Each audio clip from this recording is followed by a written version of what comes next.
And if we want this, that we want to die with La ilaha illallah, our death comes to us when we're saying La ilaha illallah, then what do we need? We need to stay together. We need to keep ourselves in the company of those who say La ilaha illallah. So that when we are slipping, they remind us. When we are falling, they remind us. Now sometimes there are people who will come and pull you. And sometimes we don't find a hand that will come and pull us out. So what do we need to do? Get up ourselves and go and sit in the company of those who will remind us of Allah. Don't just depend on others to pull you. Pull yourself also and go and attach yourself. The Prophet ﷺ is commanded in the Quran, وَاصْبِرْ نَفْسَكَ مَعَ الَّذِينَ يَدْعُونَ رَبَّهُمْ بِالْغَدَاةِ وَالْعَشِيِّ. You keep yourself firm in the company of those who remember Allah morning and evening. If the Prophet ﷺ is being told, stay in the company of those who remember Allah, then what about us? Because sometimes we complain that, people who know the Quran, they have forgotten us. Well, have we remembered them? Have we bothered to go and be with them? They didn't go anywhere. We cut our connection with them. What does Allah say? Allah says, وَاعْتَصِمُوا. It's the responsibility of every person. Every person who cares about his iman. Hold on. Hold on firmly. وَاعْتَصِمُوا بِحَبْلِ اللَّهِ جَمِيعًا. Hold on firmly to the rope of Allah all together. All of you, O believers, together learn the Quran. Together follow it. Come together. Why? Because when you will be together, you will have strength. Because when a person fights a battle alone, when a person stands against the strong winds all by himself, then what will happen? He will fall. He will fail. He cannot be successful. Eventually, he will become weak and he will fall. So what is it that we need to do? We need to keep company with who? With Ahlul Iman. We need to sit with them. Why? So that we can also remember Allah. We need to meet with them. We need to keep in touch with them. And on getting together, don't just sip on tea. Don't just have coffee parties. And don't just share recipes and share ideas of how to look after your children, parenting advice and so on. Because these are the issues that generally women talk about. But in addition to all of this, also be concerned about holding on to the rope of Allah. That when you get together, also together, وَاعْتَصِمُوا. Together, what should you do? Hold on to the rope of Allah. Come together for what? For the Quran. Just as you come together for tea. Come together and remind yourselves. Encourage each other to hold on to the rope of Allah. Now the question is, what is the rope of Allah? What is Hablullah? The Hablullah is Kitabullah. It is the book of Allah. The Prophet ﷺ said, Kitabullah huwa Hablullah. It is the rope of Allah. Al-mamdud min as-sama' ila al-ard. It is the rope of Allah that is suspended from the sky to the earth. Meaning its one end is with Allah. And the other end is with who? The one who takes it. The rope is suspended. Allah has given the Quran. Now it is up to us. Do we hold on to the other end? Do we grab the other end? Do we take the Quran which Allah has given to us? Do we hold on to it? Or do we leave it? And how is it that we need to hold on to it? Individually? No. Allah says, Jami'an. Collectively. Collectively together. So as we're coming together over here, what are we doing? Holding on to the book of Allah. Not alone, but together. Because think about it. If you tried reviewing the entire juz at home yourself, would you be able to do it? What would happen after 15 minutes? A phone call. What would happen after half an hour? I have to cook. Then I need my tea break. Then I need to go somewhere. And now the kids are home and I'm busy. Right? So what happens when we come together, when we're sitting together? Then we are even hesitant to get up and go take a drink of water. Isn't it? When we're sitting together, we are encouraged to stay put until we reach the target. Until we complete what we came here to do. So, not just individually, but together, collectively. And collectively hold on to the book of Allah. This is in both ways. Physically, like we're doing over here, sitting together in one place, in one room, in one masjid. But not just that. If that is not possible for a person, then does it mean that he should not do anything? No. This can also be virtually, over the internet, over the phone, however possible. But a person must strive to keep connected with the Book of Allah. How? By holding his hand, her hand with who? Friends for the sake of Allah. Friends through the Qur'an. Together hold on to the Book of Allah. Because remember that the path of Jannah is the most difficult path. In hadith we learn that Jannah is surrounded with difficulties. Because you see, the more beautiful a place is, the more difficulty you have to endure to get there. Isn't that so? All the beautiful places in this world, is it easy to get there? No.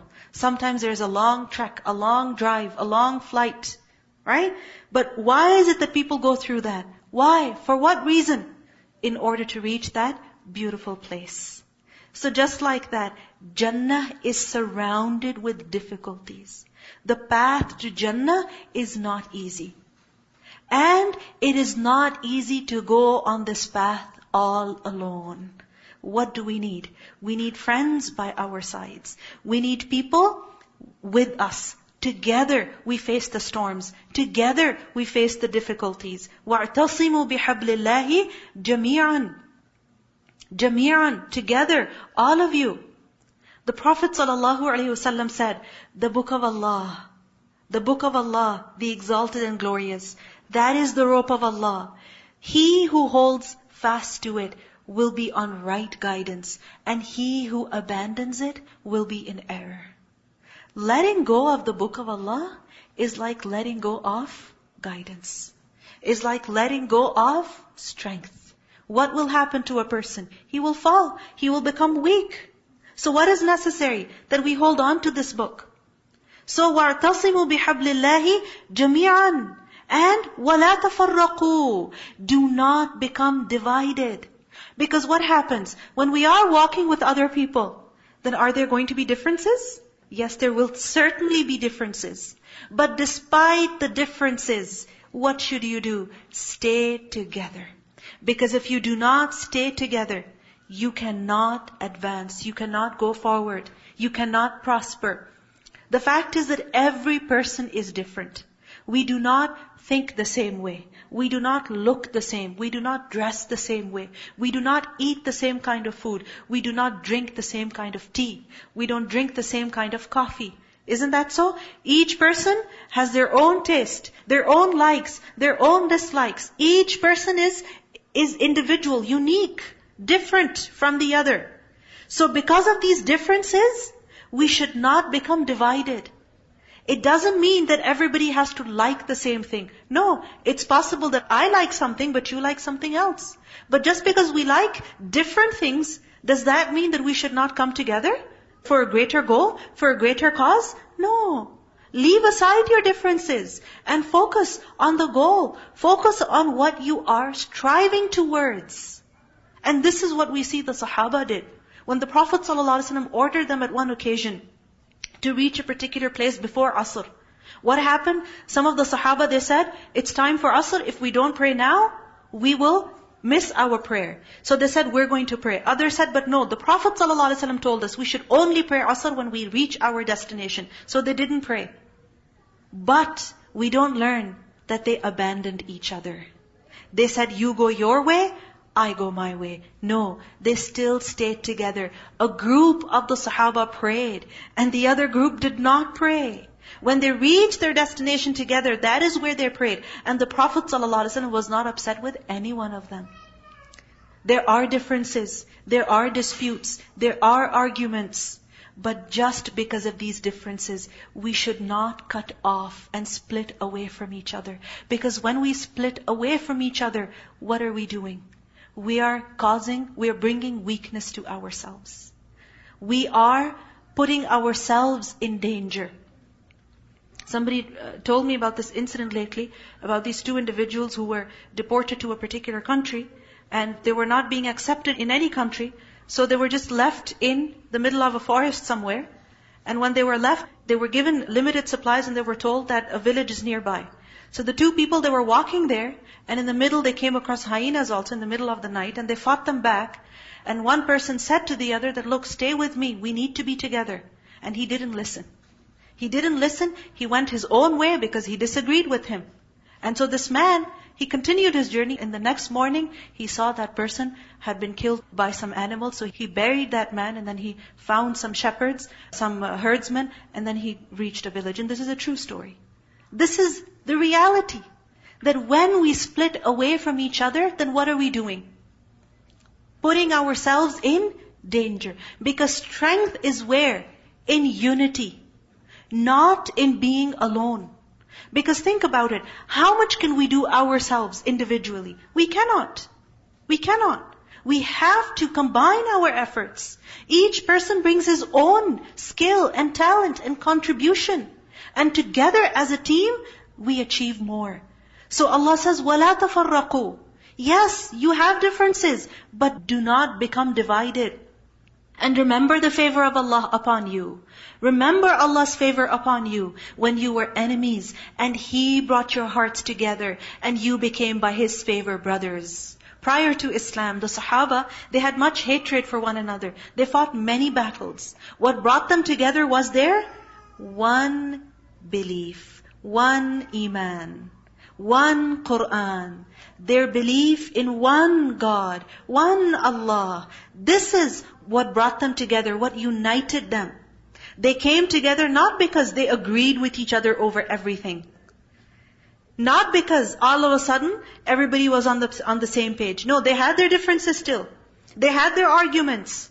But because their center of life became one, because of that one goal, what happened? They overcame their differences. They put aside their differences and they loved one another for the sake of Allah.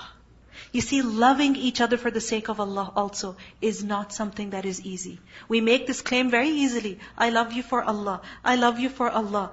But this is not a simple claim. It's a very big claim.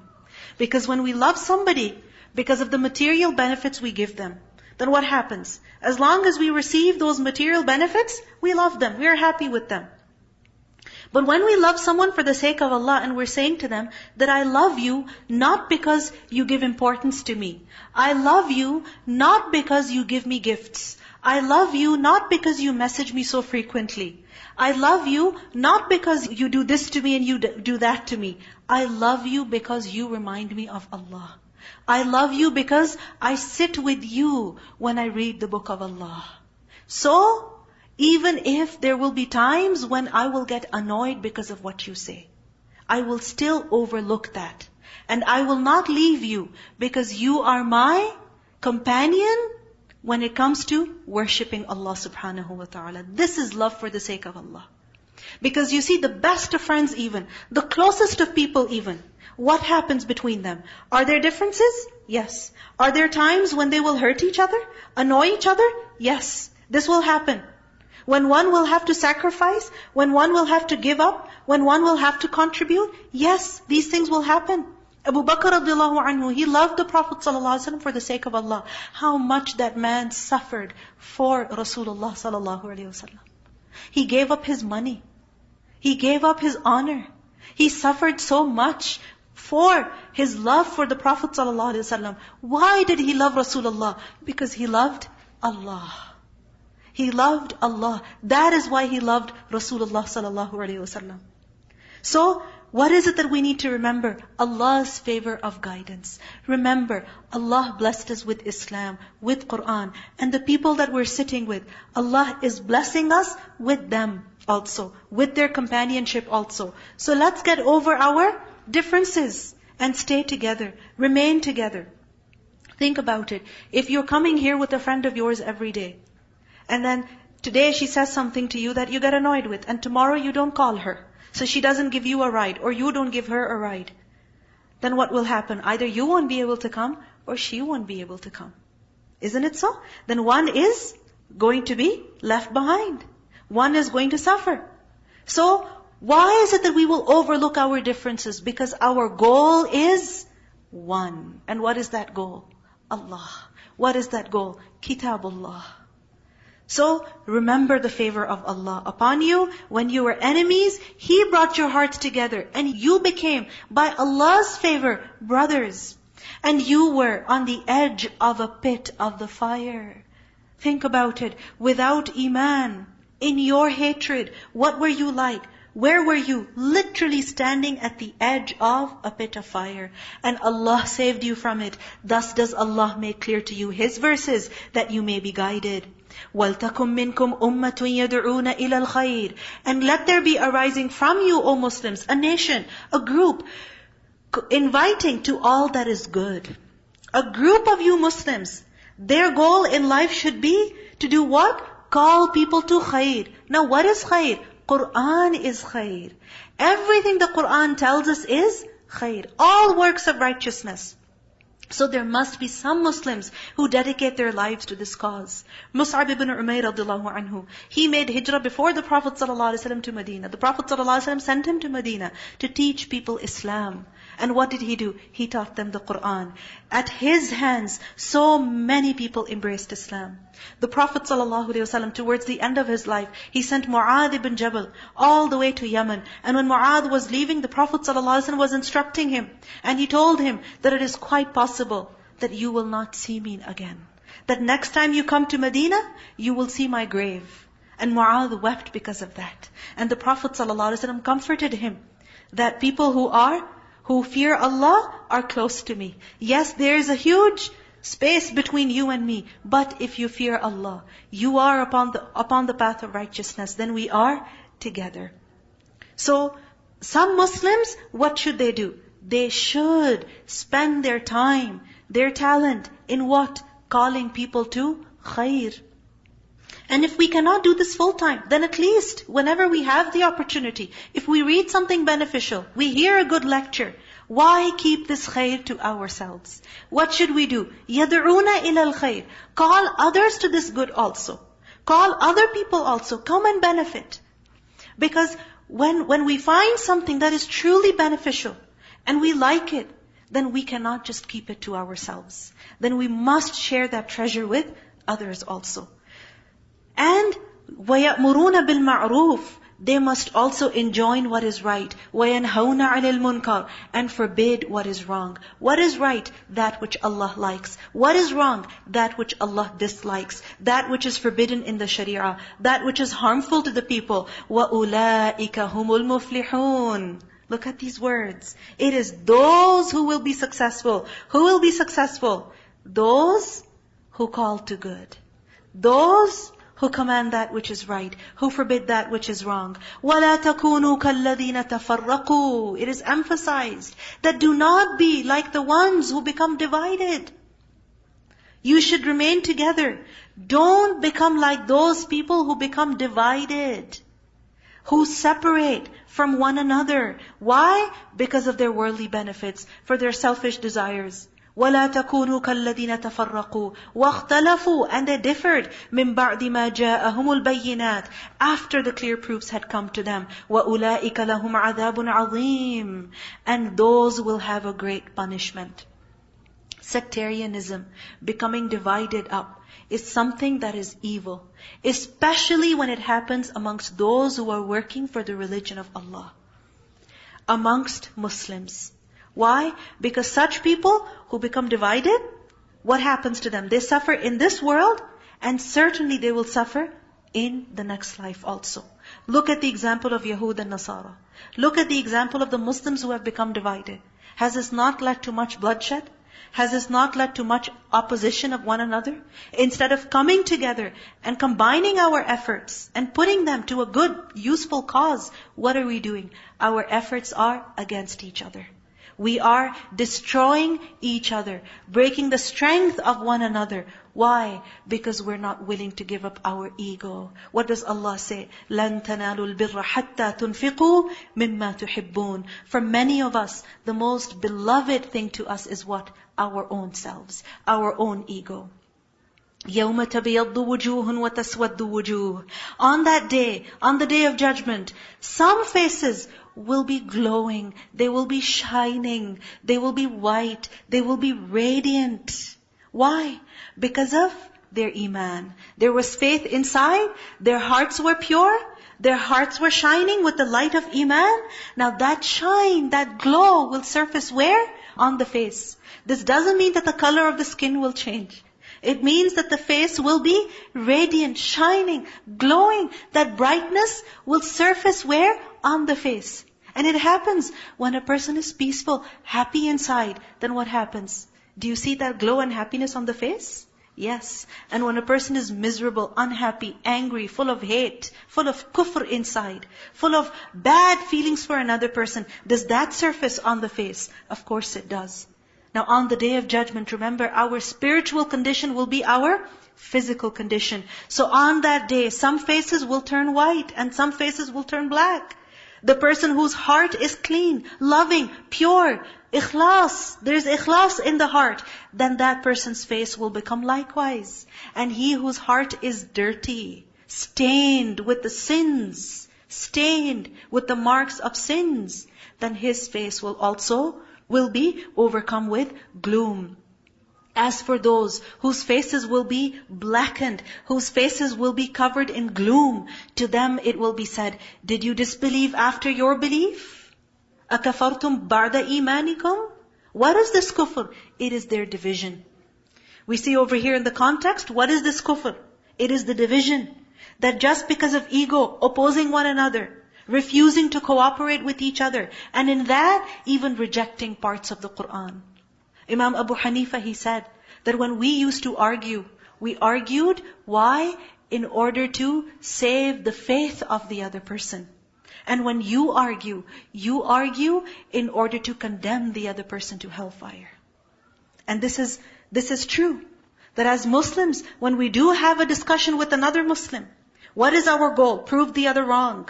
Prove that he is doing shirk. Prove that he is committing kufr. So that he will be condemned to hellfire. Imam Abu Hanifa said when we argued, when we debated with each other, we did it to save each other. And you are doing it to send each other to hellfire. And when a person wants another Muslim to end up in hellfire, what is this? This is a kind of kufr. Because who are we to judge the fate of another? So, أَكَفَرْتُمْ بَعْدَ إِيمَانِكُمْ? Did you disbelieve after your belief? Earlier we learned that the one who refuses to do hajj, even for him kufr is mentioned. And not obeying Allah and His Messenger, that is also kufr. And division, that is also a form of kufr. Why? Because it leads to kufr.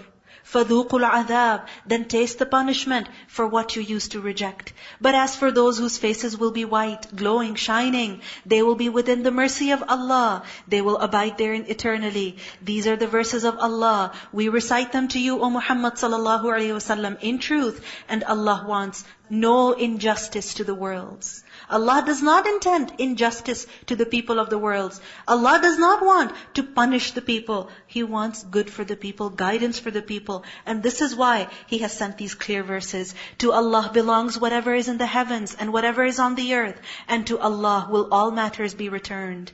Kuntum khayra ummatin. You are the best nation, produced as an example for mankind. You, O Muslim Ummah, have been produced in order to save mankind. Earlier we learned that we are ummatan wasatan. What is wasat? The ummah that is in the middle, meaning that is the connection between Allah and the creation. That if the people want to learn about Allah, they need the knowledge of Allah, about Allah through who? Through us. Because Allah has given this knowledge to who? To us. It is in the book that is sitting in front of us. So we are the connection. Allah has chosen us. Why? So that we convey this Qur'an to others. تَأْمُرُونَ بِالْمَعْرُوفِ. You enjoin what is right. وَتَنْهَوْنَ عَنِ الْمُنْكَرِ. And forbid what is wrong. وَتُؤْمِنُونَ بِاللَّهِ. And you believe in Allah.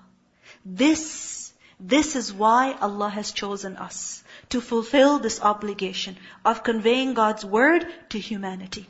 And we need to see that my life, what is it going in? My days, what are they going in? In just savoring the world? Are we just enjoying the blessings in this world? Enjoying our children, enjoying our houses, enjoying good food, enjoying shopping, enjoying buying clothes, and then washing them and ironing them and putting them on and then changing them? And is this what our life is about? One style of makeup after the other? Is this what our life is about? Is this why Allah produced us? Is this why Allah honored us with Islam? Allah honored us with Islam so that we take it, we apply it in our lives, and we also give it to others. Because people are dying in kufr. People are lost in their grief, in their misery. Who's going to help them? Who's going to take them out? If those who have this knowledge are living in their comfort, sleeping in their comfort, then who is going to go and do this job? Who's going to fulfill this obligation? Think, my life, my time, where is it going? Where is it going? Am I just enjoying my life? Or am I also thinking about serving Allah, serving humanity, serving the creation, helping them also? Because Allah says, you enjoin what is right. Because we take a lot of pride in being the Muslim ummah, being the chosen people. Yes, we should be happy. Because Allah tells us, kuntum khayra ummatin. You are the best nation. And we should be happy about this. But when is it that we have the right to be happy about this? When we are doing the next part also. تَأْمُرُونَ بِالْمَعْرُوفِ وَتَنْهَوْنَ عَنِ الْمُنْكَرِ. Who can order what is right and forbid that which is wrong? The one who himself is doing right. And the one who himself is keeping away from wrong. Only then he can tell others also. وَتُؤْمِنُونَ بِاللَّهِ. And you believe in Allah. وَلَوْ آمَنَ أَهْلُ الْكِتَابِ. And if the people of the book believed, لَكَانَ خَيْرًا لَهُمْ. It would have been best for them. But they did not. And so their honor was taken away. And this is a threat. That if we also don't do this job, then what will happen? Allah will give this task to somebody else. He will use other people for the same task. Allah has given us the Qur'an. Now it's our job to implement it, to take it on. If we don't take it further, if we don't pass it on, then who will pass it on? Somebody else will. And we see so many people in the world are doing such great things to spread the word of Allah. To spread iman in Allah subhanahu wa ta'ala. So many people are being guided through others. The question is, who is being guided through me? What is my share? What is my contribution? Because remember, the deen of Allah will not stop. It will not stop spreading. What will stop is the reward that we could be getting. We need to be greedy for that reward. Among them are believers, but most of them are defiantly disobedient. Because the fact is that when a person has knowledge and he doesn't take it seriously, then what does he become? Defiantly disobedient. The Prophet ﷺ, he said that if any man is among a people in whose midst he does acts of disobedience, and though they are able to make him change his acts, they do not change, meaning they do not stop him, then Allah will punish all of them before they die. Meaning before they leave this world, the entire people will be punished. Why? Because they did not do nahi anil munkar. Hudhayfa radiallahu anhu, he said that you must continue to call to good. And you must continue to forbid evil. You must continue to encourage one another to do good. Or Allah will destroy you all with the punishment. Or will make your evil ones your leaders. And your righteous shall make dua, but their du'as will not be accepted. They will not harm you. Who? The people of the scripture. They will not harm you except for some annoyance. Because the thing is that if you live your own life, you just perform your own prayers in your house, you just wear your hijab, and you give your sadaqah, and you do your qiyam, nobody's going to say anything to you. But the moment you tell other people, sister, you should also read Qur'an. Sister, you should also do some hifz. Sister, you should also do this. Then what happens? People start getting upset with you. What does Allah say? Any kind of such annoyance that comes your way, remember, it's only adha. It's not a big deal. It's only words. How much loss can people cause you? It's just a little bit of anger. What are they going to do? They're going to yell at you. They're going to scream at you. They're going to say something negative about you. It's okay. Just remain firm. And be strong inside. And don't give up. And if they fight you, they will show you their backs. And then they will not be aided. They have been put under humiliation by Allah wherever they are overtaken, except for a covenant from Allah and a rope from the Muslims. And they have drawn upon themselves anger from Allah and have been put under destitution. That is because they disbelieved in the verses of Allah and killed the prophets without right. That is because they disobeyed and habitually transgressed. This was especially about those at the time of the Prophet ﷺ.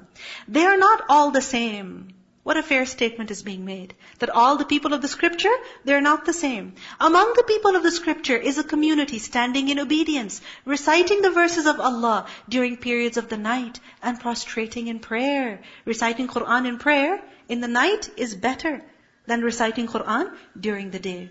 يُؤْمِنُونَ بِاللَّهِ وَالْيَوْمِ الْآخِرِ. They believe in Allah and the last day, and they enjoin what is right and forbid what is wrong and hasten to good deeds. And those are among the righteous. And whatever good they do, never will it be removed from them. Because there is no bias against groups and communities. What matters is not what group we belong to, what blood we have, what country we are from. That because we belong to a certain race, then Allah loves us, or He does not like us. No. What matters is our actions, our iman. وَمَا يَفْعَلُوا مِنْ خَيْرٍ فَلَنْ يُكْفَرُوهُ. Their good deeds will not be rejected. Allah will appreciate their deeds. And Allah is knowing of the righteous. Allah had honored this nation by granted them ilm. But when a person does not do amal on their ilm, and nor does he share it with others, so that they can do amal on it, then what happens? This ilm is not a source of honor anymore. But when a person acts on the knowledge that Allah has given, then what happens? This knowledge becomes a source of honor for him. Indeed, those who disbelieve, never will their wealth or their children avail them against Allah at all. And those are the companions of the fire. They will abide therein eternally. The example of what they spend in this worldly life is like that of a wind containing frost, which strikes the harvest of a people who have wronged themselves and destroys it. And Allah has not wronged them, but they wrong themselves. Allah has not wronged them. Who has wronged them? Why have these people suffered such a huge loss? Because of who? Because of themselves. Because this is what will happen on the Day of Judgment to the deeds of those people who disbelieve in Allah. Why? Because their iman is not correct. So if iman is not correct, then great works of charity also become useless. So what is it that we need to protect? Iman. And what is it that we need to be most concerned about? For the people also, their iman.